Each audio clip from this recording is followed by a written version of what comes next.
Hello and welcome to American Heron Wargaming. Today I'm getting in a game of Fallout Wasteland Warfare. We're heading back to Nuka World for another run at the promotional Error. System malfunction scenario which was released during the most recent ModCon stream. I'll be taking the Nuka-Slugger and his raiders and putting them up against Nate and some Vault Dwellers, who will be controlled by the Wasteland Warfare AI. Just like last time, the map for the scenario is set in the Nuka World exterior, i.e. the parking lot. This is mainly because I have a lot of vehicles already prepped for terrain and have some plans for the other settings. I'll be using the regional sheet for the Nuka World exterior from the Nuka World's rules expansion in place of the constructed wasteland deck. My Raiders force is exactly 200 caps. Despite what the scenario text says, I'm a bit of a stickler for sticking to cap limits. I also tried out the new rules for armor. Instead of using the old armor values printed on the cards, most units now start with no armor at all and have to purchase it with caps. The Raiders are led by the Nuka-Slugger, who is just a veteran raider, but is also the star of a series that I've been running. In this scenario, he's got just his baseball bat and the big leagues perk. He also has a wasteland outfit on for 1 physical and energy armor, but since I don't have a card for that, you'll have to take my word for it. There are 2 raider outlaws, each wearing a wasteland outfit and carrying a pipe pistol, one of the cheapest weapons in the game. We also have 1 Psycho, which has no equipment at all save for a switchblade, which is the literal cheapest melee weapon available at the moment. If it's not clear, my idea for this force was to go for more bodies instead of giving anyone good equipment. Along with the actual force, we have the reprogrammed n.i.r.a robot on our side. For this scenario, she has a Vault-Tec approved profile and gets some fancy extra rules. We'll get to those later. This time around, the guinea pigs for our robotics experiment is a set of Vault Dwellers. The sole survivor day 1 leads the group with the Selfless Leader perk, wearing some combat armor and carrying a 10mm pistol and a sledgehammer. They're backed up by a single Vault security officer, also wearing combat armor and carrying their standard combat shotgun and baton. There are also 2 generic Vault Dwellers who are carrying 10mm pistols and wearing wasteland outfits. I had originally given them Vault 111 outfits for the theme, but that would leave them with no physical armor for 3 times the cost, and that didn't exactly seem fair. The battlefield gets some searchables, and then the forces set up. The survivors start in 2 groups. Each Vault Dweller gets a more elite escort. The Raiders set up with the Psycho on the left flank, n.i.r.a and the Slugger set up in the center, and 1 Raider Outlaw on either side of them. The actual goal of the scenario is different for both sides. The survivors need to destroy n.i.r.a in 6 turns or fewer. The Raiders have to prevent this, but also have to use n.i.r.a to deploy devastating insults to the members of the opposing force. Each opponent can only be insulted once, and there are 4 different insults, so each of the Vault Dwellers needs to get insulted. Each insult also has its own unique effect. Once the insults have been delivered, then the Raiders just have to make sure that n.i.r.a survives to the end of round 6 for a complete victory. If the insults get distributed but n.i.r.a gets downed, it's a draw. I realized too late that with fewer models, the Vault Dwellers should have gotten an advantage to start, but since I just readied the Psycho without activating them, it's basically the same thing. The Vault Security Officer starts for the Dwellers and advances into a nice cozy position and cover, setting up for the next turn. The Raider Outlaw on the right side readies up next. The Dweller on the eastern side moves up in cover, making a play for the searchable next turn, maybe, but still staying safe. The other Raider Outlaw readies up. You might notice a theme here. Nate goes next, moving up once and out of cover, expecting his combat armor and high HP pool will hold up. Then he prepares to take a shot at any Raider foolish enough to advance. n.i.r.a readies up next. It's time for the other Vault Dweller, who got a reckless move result on his AI matrix. So he charges up to one of the items and drew himself a Nuka Dark through the windshield. That certainly explains how that coupe ended up where it is. The Nuka-Slugger readies up, and since that's everyone on the Raider side ready, it's time to play ball. The first Raider Outlaw moves up into cover behind the truck and checks the searchable. It requires a computer skill test, and he's out of actions for the turn, so no attempt at it this turn. This does trigger Nate's reaction, and he takes a shot through 2 pieces of cover. He crit fails, so the cover isn't even a factor. The Nuka-Slugger moves up and tries to use the tampered scenario rule to give n.i.r.a an extra action. Turns out I was actually wrong about that. The tampered rule only lets her drop an insult if the Raider successfully passes a Presence Expertise skill test. Perhaps as a form of karmic balancing for that mistake, the Slugger fails and uses up his second action trying to remember the code phrase for n.i.r.a's custom subroutines. The other Raider Outlaw moves up, ending up on top of the searchable, which turns out to need a lockpicking test.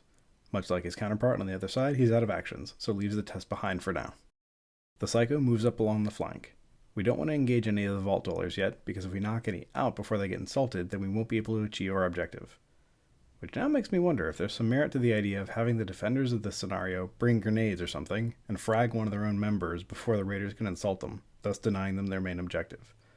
But as long as I'm controlling the AI, it's not going to try anything that devious. N.i.r.a moves up, and it takes both of her actions, but she's now in cover and in presence range of 3 of the Vault Dwellers. 2 of her insults specifically need the target model to be in presence range, and 1 is unclear, so I've played it before that it has to be as well. That's the end of turn 1. Lots of setup, and everyone getting ready for the bullets and insults to fly. For turn 2, the event is a rad storm. At the end of the turn, someone might be getting hit by nuclear lightning. We'll have to see. With fewer models, the Vault Dwellers get the advantage marker for the turn. The Vault Security Officer decides to go first, and his AI decides that he wants to attack in melee. I guess he wants to tie N.i.r.a up before she can get close to any of the weaker dwellers. He moves and charges across terrain, but still gets there. He's out of action, so we'll have to wait until next turn before actually attacking, but at least he's successfully succeeding in tying N.i.r.a up. Except, she has him right where she wants him, because the one insult that doesn't need to be in presence range is actually in melee range. So she turns her cheery visage towards him and says, "Maybe I should solve my little problem permanently," which lets her perform a close combat attack. She actually hits, and for 3 damage, and his armor fails, so he takes 3 damage from being spanked by a giant metal glove. Then, N.i.r.a performs a shift move around him. I was going to have her break away and go for another insult, but the officer only has 2 HP left, so I decided to gamble and have her swing again. Mostly because it would be hilarious if she slapped a trained Vault Security Officer unconscious before he could even do anything. She misses this time, but only barely. Her melee skill is actually abysmal, only hitting on a 1, but I nearly made it this time as well. Oh well, that's what I get for gambling. The Vault Dweller that's hiding behind the wall has a partially obscured shot at the Raider Outlaw behind the truck. Rather than break cover, she decides to just take 2 shots with a penalty and stay safe herself. The first shot is a wide miss. The second one is a crit fail, which at least gives her a prepare token. The Raider Outlaw, who wasn't just shot at, takes a crack at the lock-picking test for the item. He crit fails, and rather than try again, he moves up into cover for safety. Coming to his senses a bit, the other Vault Dweller climbs down from the car pile and hides out behind the wall, close to the sole survivor. The Slugger has just enough room to charge the security officer, so he does, taking a black die for his charge and getting a bonus green die for outnumbering with N.i.r.a. It's a critical hit for 3 damage, but the officer gets a perfect armor block, so only takes 1 and gets to keep standing with 1 remaining. Nate starts taking some shots towards the Slugger. He gets a +2 to hit because he's shooting into melee, but -2 because of the cover, so the first shot is a deflection off the sedan's roof. The second shot hits, but accidentally catches the Vault Security Officer, and with 3 damage rolled, there's no way for his armor to tank at all. He drops in front of a visibly confused Slugger. "Thanks for the assist, blue balls, but I'm still coming for you next." The Raider Outlaw spends 1 action shifting to get a clear shot at Nate. He crits with his shot and gets 3 damage, only 1 of which gets blocked by armor. The strong armor token that unique survivors get eats the second damage, but hey, 1 damage. Still a nice shot. This does trigger the Dweller's prepared shot, but that also goes wide. The Psycho moves up and charges into Nate. We don't want to bring him down just yet because he hasn't been insulted yet, but a distraction is still a good idea. To close out turn 2, we roll for the Rad Storm. It dissipates immediately with no one getting zapped. Great. And that's it for turn 2. 1 insult delivered and then dropping one of the Vault Dweller's biggest damage dealers. Can't complain about that. The event for turn 3 is Recent Prints, Recent Prints. Don't ask me why it's in there twice, but that's what it says on the regional sheet. Probably a misprint. A recent print misprint. Anyway. But it caps the number of use expertise actions to 1 per model per turn. Probably not going to be a factor. I definitely might have completely forgotten about it after this. The survivors have fewer models than the raiders, so they retain the advantage for turn 3. The Vault Dweller who hid behind the wall last turn finds some more backbone and decides to take some shots at the Psycho menacing Nate, without any regard for Nate's actual safety. His first shot is a hit, and it hits the Psycho, and gets both damage in. Well done, chump.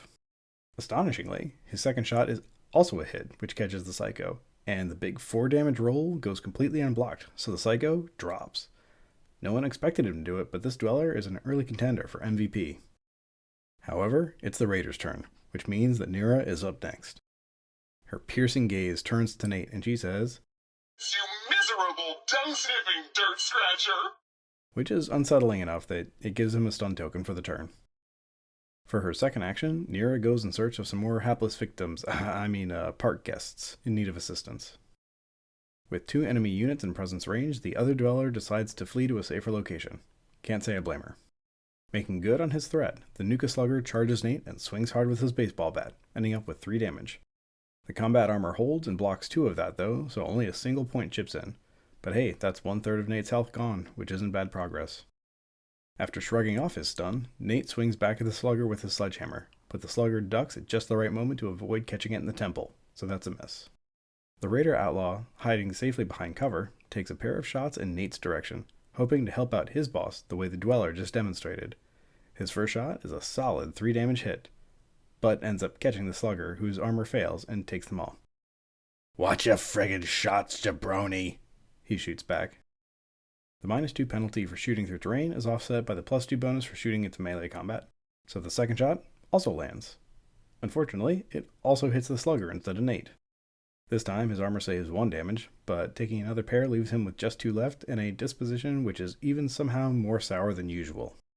Not wanting to risk hitting the Slugger, the other Raider Outlaw moves up to get n.i.r.a. into his pitifully short yellow presence range, and takes a long shot attempt at a presence check to trigger the tampered rule. Surprisingly, he succeeds, which lets n.i.r.a. lay out another insult. Too hopped up on chems to understand English? She asks. The effect of which is that now the AI needs to prioritize non-n.i.r.a. models when making target selections, which effectively means that now they need to clear out all the other raiders before they can make any progress on their scenario goal. Turn 3 finishes up, and we've laid out 2 more insults, only 1 left to go. But losing the Psycho and taking 5 damage on the Slugger means that the situation is still on a knife edge. The event for turn 4 is the Snack Cart. This marker, randomly determined, is the Snack Cart.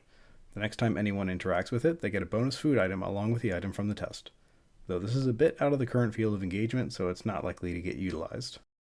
The Blonde Dweller gets the flee result on his AI reaction roll because of how many enemies there are close by, but there's only so far he can retreat. So I have him back up and then take 1 shot. And he is, by some miracle, actually good at hitting the right target in melee, and knocks the Slugger out of the combat. But it's the Raider's turn again, which means n.i.r.a. moves up to get into presence range of the only uninsulted Dweller, turns to face her, and shrieks, Start walking, you pathetic waste of flesh! This lets me perform a move action, so I flush her out of cover and towards the Raider Outlaw firing line. Or at least that was the plan. However, this Raider Outlaw proves that he's only capable of shooting his own leader in the back. He crit fails out with a 3 damage shot. Since Nate has to prioritize other raiders before targeting n.i.r.a., he takes a pair of shots at the Raider Outlaw that's standing out in the open.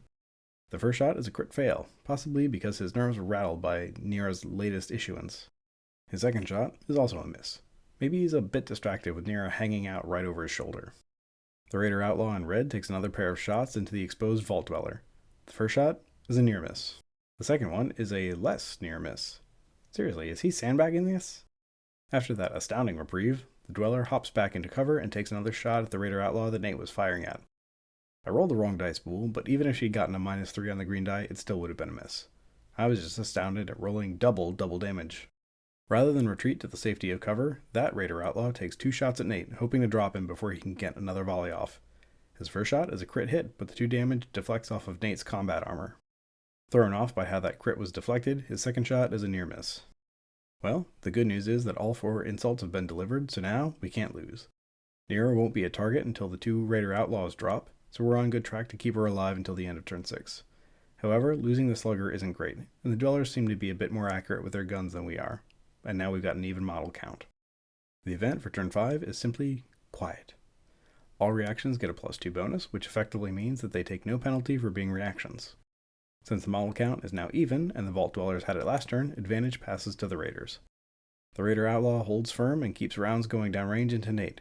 His first shot is a good hit for 2 damage, which both go through. Another third of Nate's HP is gone. And then this heartbreaking result. 3 damage and an armor break would have laid Nate out, but missed by just 1. The nearest miss possible, but it means that Nate gets to keep on standing. Feeling full of himself after dropping 2 raiders, the Dweller steps up and takes a shot at this Raider Outlaw, but apparently he can only hit his target if he's threading the shot around Nate.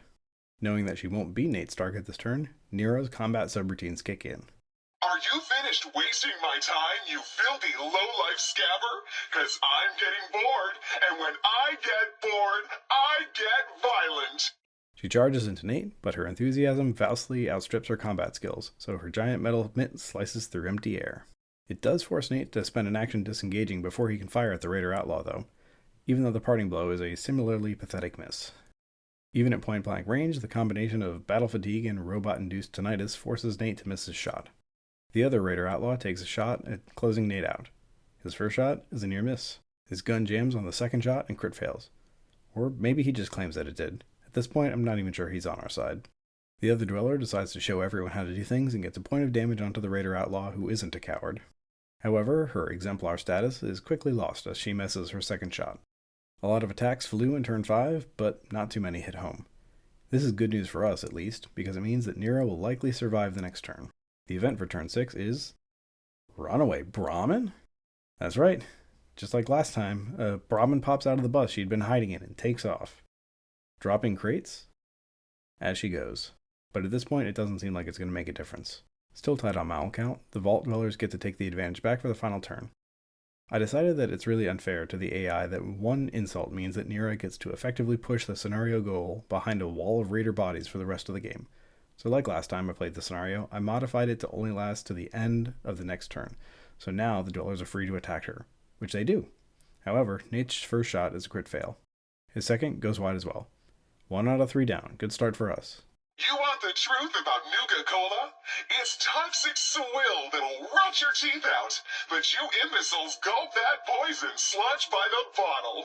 Is not the battle cry I would have gone with, but when you're as cross-wired as n.i.r.a is, basically anything could come out. The extra green die from the charge does not help her hit any better, but it means that the 4 damage 1 armor break attack she rolls does extra damage to the wall that she ends up smacking into instead of Nate. One of the generic Dwellers is up next, and she's got a risky chance to take. Shoot at n.i.r.a, but risk hitting Nate. Her first shot connects, and hits the right target, and gets 2 damage in. The second shot is also good, and hits for 4 damage. Fortunately, n.i.r.a's steel carapace slows the bullet down a bit, so she only takes 2, but now she's only got 3 left, which is not great. In a desperate Hail Mary attempt, the Raider Outlaw charges the Dweller who hasn't fired yet and tries to pistol whip him with an improvised attack, but misses. As the Dweller disengages to fire at n.i.r.a, the Raider Outlaw's parting shot actually does connect and gets 2 damage in. And it all comes down to this shot. The MVP Dweller sights up, fires, hits n.i.r.a, gets 3 damage, which is more than enough to bring her down. But she saves for 2, which means that only 1 damage gets through and she is still standing. Perhaps seeing that the Vault Dwellers aren't going to come away with a win and whisk him far away from here, the red-jacketed Raider Outlaw finally gets involved. He moves up to get clear of the cover and finishes off the MVP Dweller. RIP MVP. But that's it for turn 6. n.i.r.a survived, but just barely, even with the scenario modification. It was definitely more of a close game with that change. The still standing Vault Dwellers flee the field while they still can. Successful, but battered, the Nuka-Slugger regroups his little team for a discussion about how they're going to be recalibrating n.i.r.a's targeting sensors, using the Red Jacket Raider Outlaw as target practice. And that's a wrap on the scenario. I don't often replay the same scenario twice, but I had a really good time with the last one, and I wanted to see if my change for the target priority effect would hold for another game, which it seemed to. I'm not sure if I'm going to follow the recommendation to play the scenario with every single region in Nuka World, but we'll see. There are many more fun things coming down the line. Hope you all enjoy them. That's it for now. Stay safe out there in the wasteland.